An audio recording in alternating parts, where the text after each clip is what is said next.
I a Viladecans, l'exconsellera de Salut, Alba Vergés, va retreure a l'actual executiu que no s'hagi actuat abans per evitar aquest augment descontrolat de contagis.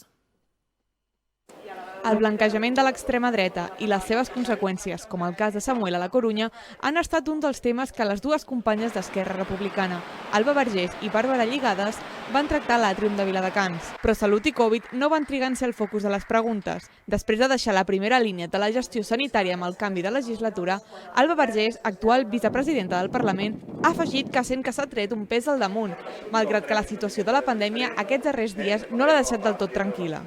Ara com que estic sortint de tot això, ho veig diferent, però aquests últims dies ho veig amb molta preocupació. Estem en un nivell de contagis que no vèiem des de la segona i tercera onada, amb uns pics altíssims.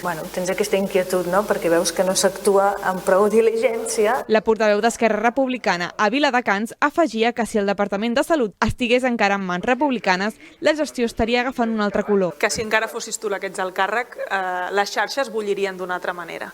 Anirà bé perquè es farà justícia amb la feina que heu fet tu i el teu equip. Tampoc es va oblidar la polèmica de l'ampliació de l'Hospital de Viladecans, que a molts els va portar a pensar que l'intenció era privatitzar el complex sanitari. Hi ha hagut algunes veus que han dit que el que preteníem era privatitzar l'hospital i no té res a veure. Una cosa és l'hospital com a tal. Sempre hem batallat perquè s'hi faci una ampliació, perquè tingui una activitat, i per altra banda és aprofitar que tenim aquest hospital públic per poder crear sinergies econòmiques i que faci de pol d'atracció d'aquesta activitat econòmica. Entre les prioritats sanitàries, les dirigents republicanes van reclamar posar atenció i recursos a la salut mental, en especial a la dels joves.